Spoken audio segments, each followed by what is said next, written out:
We were talking about the Avenue magazine top, I guess, all community list rankings for Calgary for 2020.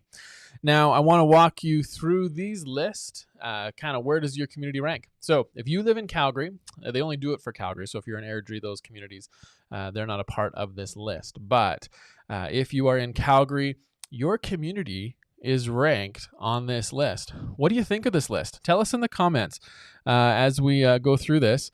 I'm going to actually work through the list itself and kind of show you. I can't go through all 186 or 89 or whatever it is, but what we can do is we're going to walk through the first few.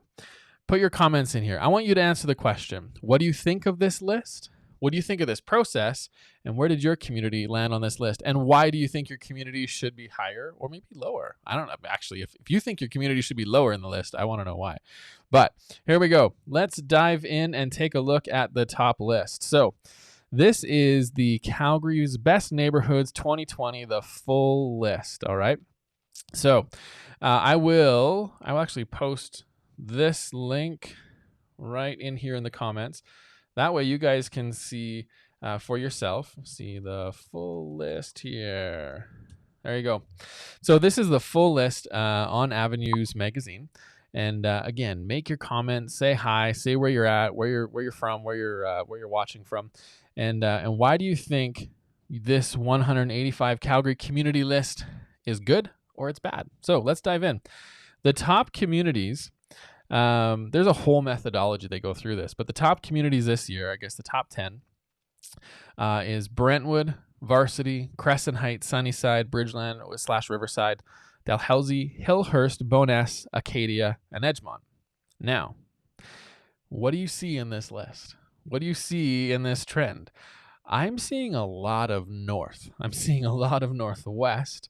The only ones that I see that are not in the northwest. I mean, Bridgeland technically is northeast because it's just on the other side of Center Street. But Acadia, that's it.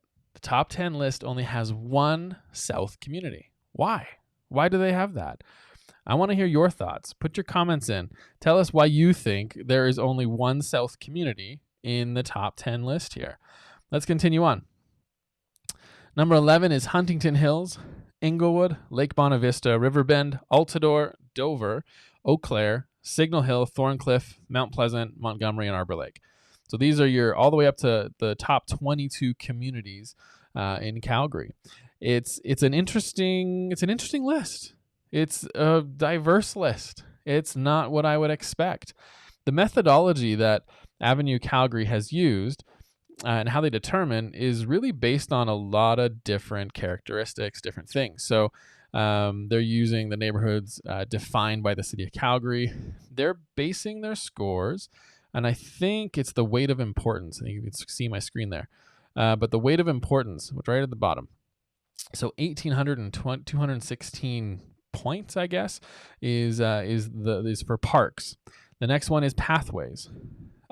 This is parks access. We consider the size of parks, number of small green spaces. City does not provide size data on these things, but they're coming from the City of Calgary Parks. That's the next thing. The next thing has a walk score. So a walk score is something, how walkable is your community? Are you able to walk everywhere? How far can you walk? What kind of amenities can you get? That kind of thing. Another thing is the grocery stores, supermarkets, food markets, and whatnot. Engagement score, transit, recreation, has lots of trees, restaurants and cafes, and the last one down there is crime. And so that is how they rank these communities. And I'm a little bit surprised by some of these.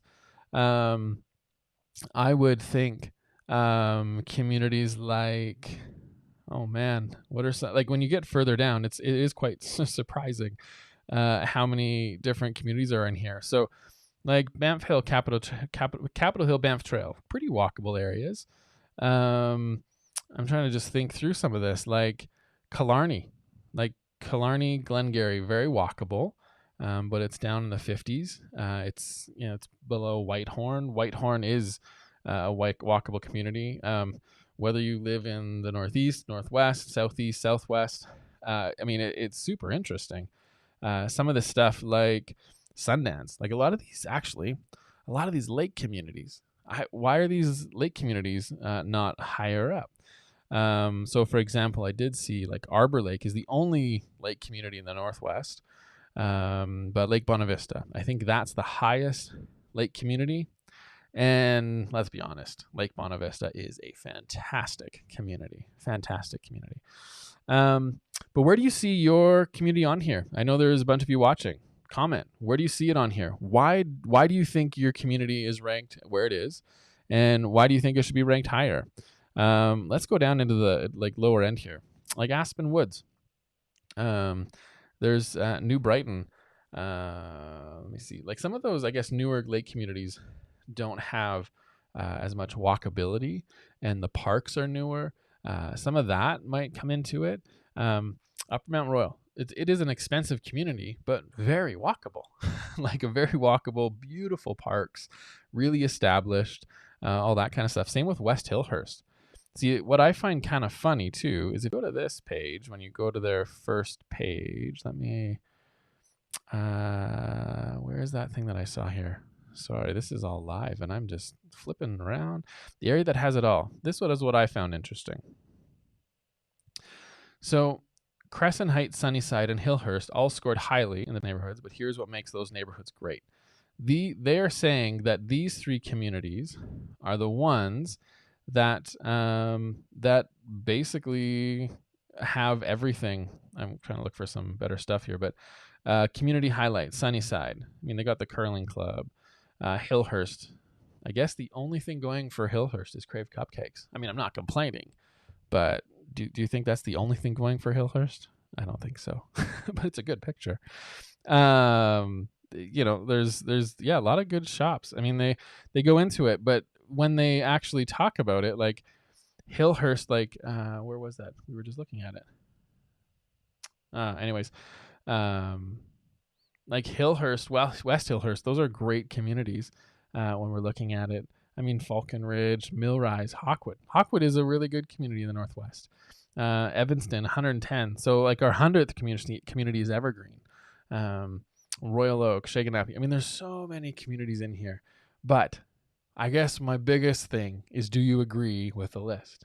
What do you think? I want to hear your comments. We want to tell me why you think your community is where it is and why it should be higher. That's what we want to hear. So in the comments, as we're talking, as we're rewatching this video, as you see this video, tell us, once you've looked at the list, come back and tell us where your community ranks and why it should be ranked higher. Maybe we can change the list next year. Maybe the methodology. Who knows? But tell us why you think your community is where it is. Why do you love your community?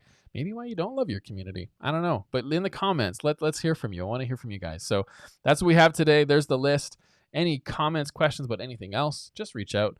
But we want to have some fun today and go take a look at that list. And let's hear your thoughts, why you love your community, your thoughts about this process.